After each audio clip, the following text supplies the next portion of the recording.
Мен үшін 2026-ның ең үздік дуэлі.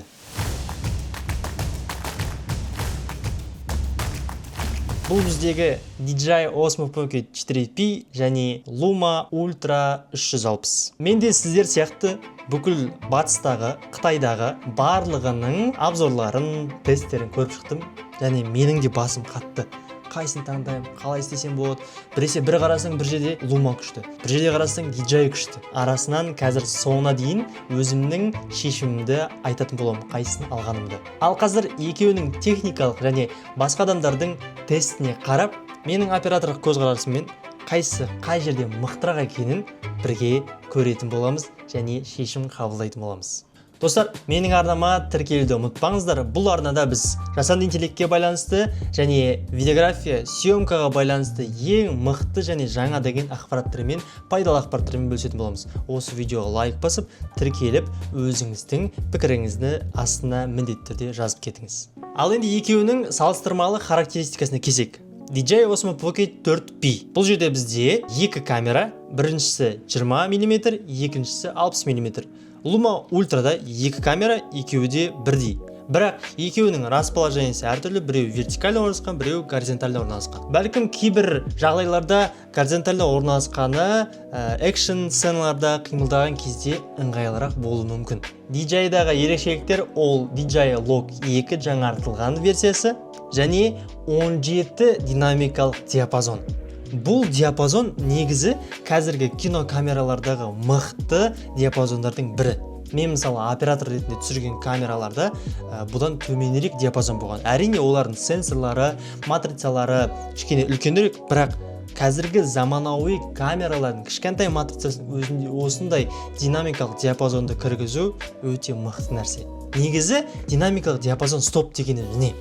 Ол динамикалық диапазон мысалы екі жаққа бөлінеді. Немесе қатты қараңғы бөлік, немесе қатты жарық бөлік. Сол қатты қараңғы немесе қатты жарық бөліктегі информацияны, яғни ақпаратты, детализацияны қаншалықты шығара алса, соншалықты оның стопы көп деген сөз. Мысалы 17 стоп болса, ол 14 стопқа қараған кезде қараңғы жерде немесе жарық жерден детализацияны, ақпаратты жақсырақ қабылдайды деген сөз. Ал салыстырмалы түрде Luma Ultraға келетін болсақ, ол жерде бізде 14 17 емес, 14 динамикалық диапазон.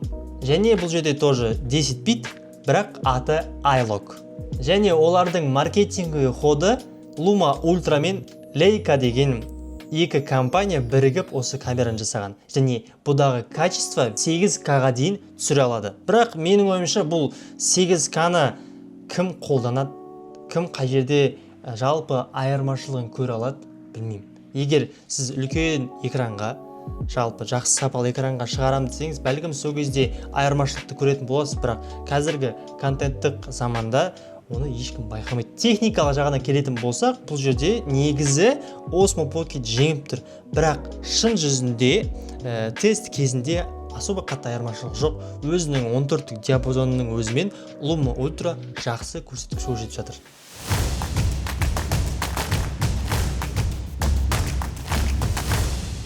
Ал енді екіншісі объектив пен олардың диафрагмасына келсек, бұл жерде екеуінде арашықтары бірдей. Біріншісі негізі объективінде ол 20 мм, телефото объективінде ол да 60 мм. Бірақ екеуінің разницасы Osmo Pocket'те негізгі камерада диафрагмасы 2:0, ал телефотода 1:8. Яғни сіз телефотомен жақындатып түсіретін болсаңыз, артыңыздағы фонның разметиясы, бокесі өте жақсырақ көрінеді. Ал Leica'да керісінше, негізгі камерада 1:8, яғни сіз өзіңізді осындай негізгі камерамен кең диапазонды түсіретін болсаңыз, артыңызда боке жақсырақ болады. Ал телефотосында ода 2:0, яғни кішкене разметиясы басқаша. Оған қоса Luma Ultra Leica'мен бірге жұмыс істегеннен кейін ол фото жағынан да жақсы. Қосымшасында әртүрлі Leica'ның өзінің фильтрлері, эффекттері өте жақсы қосылған. Сол жағынан сіз ұта аласыз. Бірақ ол эффектті сіз басқа ноутбуктың программасы арқылы да қосуға болатын еді. Бірақ ерінетін адамдарға ол өте жылдам шешім. Оптикалық зум және цифровой зум арқылы екеуінің айырмашылығы қатты жоқ, екеуі бірдей. Сапасын жоғалтпайтыны 1x және 3x және екінші камерасында 6x. 6x-тен кейін уже әрі қарай жақындату 12x-ке дейін ол цифрлық жақындату, яғни ол жерде сапасы нашарлайды. Одан кейінгі видео сапасына келетін болсақ, жаңа айтқанымдай 8К-да түсіреді, сол ғана ерекшелік тұр. Бірақ слоумоға келетін болсақ, DJI ұтады. DJI-да 240 FPS, ал Luma Ultra'да 120 FPS. Егер адамдарға 240 FPS-те түсіру өте маңызды болатын болса, әрине DJI ұтып тұр. Бірақ слоумо үшін 120 FPS-тің өзі әлде қайда жеткілікті. Салыстыратын болсақ, немесе 8К дұрыс па, әлде 240 FPS дұрыс па? Екеуінің арасында мен қайсын таңдар едім? Әрине 240 FPS 4К слоумоны таңдар едім. Мен ешқашан оның жанында 8К-ны қолданбас едім. Біріншіден ол сіздің памятіңізді, флешкаңызды толтырып тастайды. Екіншіден сіз ол жерде ешкімді таңғалдыра алмайсыз. 4К мен 8К-ның арасында қатты айырмашылықты ешкім көзбе-көз көре алмайды. Бәлкім сіз көресіз, бірақ басқалары айырмашылықты көре алмайды. Кейбіреулер сұрауы мүмкін, зачем оларды екеуін алып? Біздегі эталон Osmo Pocket 4 бар емес па, сол жақсы емес па дейді.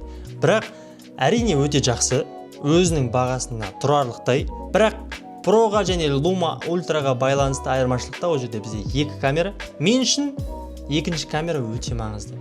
Портреттерге, саяхаттаған кезде, көрсеткен кезде өте жақсы. Және коммерциялық видеоларда өте жақсы көмектеседі. Pro мен 4-тің өзін салыстыратын болсақ, Proда диалог 2 бар, және динамикалық диапазоны өте жоғары, және мүмкіндігі де жоғары. Сондықтан 4 пен 4 Pro'ның арасындағы айырмашылық өте үлкен. Меніңше 4 Pro'ны алып, мүмкіндік көбірек болғаны жақсырақ сияқты. Ал енді комплектация жағына келетін болсақ, мені қызықтырғаны ол Leicaның, яғни Luma Ultraның ең басты ерекшелігі, ең өте мықты ерекшелігі ол алынбалы экран. DJI соның қатарласы конкуренті болғандықтан кейін олар не істесек болады, біздің экранымыз алынбайды деп, олар қосымша бір экранды қосты. Ол экран негізі басқа DJI стабилизаторларында, DJI қосымшаларында қолданылады, негізі басқа техникаларында. Сол экран тұрғанда осы Osmo Pocket 4 Pro қосып жүрген. Бірақ ол экран жақсы әрине, біріншіден оның соотношение сторон келмейді. Ыңғайсыз сізге көру жақсы, бірақ көру ыңғайсыздау болды. Және олардың қосылуы сәл азақтау. Ал Luma Ultra'да сіз қосымша экран алып жүрмейсіз, қалтыңызға салып оны жоғалтып жүрмейсіз. Просто сіз өзіңіз камераңыздың экраны ала саласыз, болды. Өте жақсы. Мен Luma Ultra'ның осы ыңғайлы жағын қалай көріп тұрмын? Мысалы, экшн сцена машинаны түсіретін болсақ, машинаға сіз гриппен тіркеп қоясыз. Одан кейін басқа, мысалы, профессионалды камераларда оларға жеке плейбек алады, отырады, қиын да, қозғалуы қиын. Ал сіз Luma Ultra'ның өзінің камерасын аласыз, машинамен кете бересіз, артыңызда машинаның артында камераңыз тіркелді, сіз просто машинаға кетіп барасыз да, бүйтіп настройканы өзгертіп, видеоны қосып, өшіріп, камераны қозғалта аласыз. Өте ыңғайлы. Ал 4 Pro'ның экранын жеке алып жүрсің, оған жеке сөмкенің бір орны керек болады, жеке қалтаға қарап жүргек болады, жеке көріп жүргек болады деген сияқты бір нюанстар бар. Бірақ DJI Pocket'ті оны салғанда да рахмет.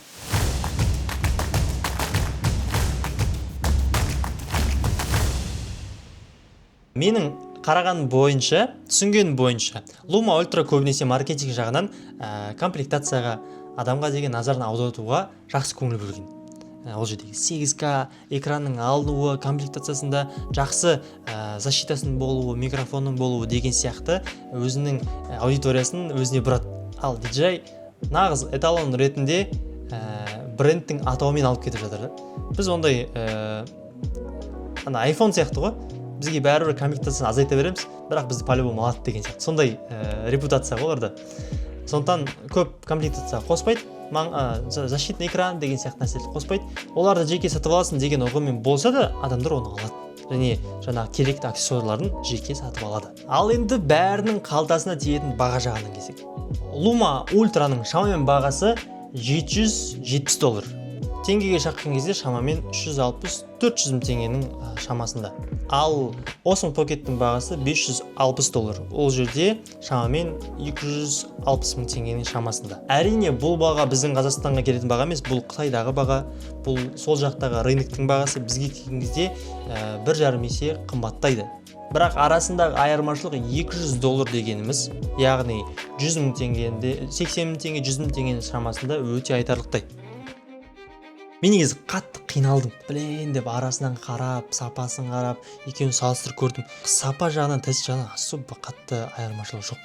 Біресе бір жерде Luma жақсы, біресе бір жерде DJI жақсы. Баға жағынан келіп едім, Luma қымбатырақ екен. Оппа дедім, қымбат болса онда ойлану керек екен дедім. Lumадағы маған 8К керек па? Керек емес. Әрине салынатын экраны өте жақсы болар еді DJI-да болса. Бірақ DJI-да өзінің экраны бар, онда қолдануға болады дедім. Онда менің шешімім 4 Pro болды.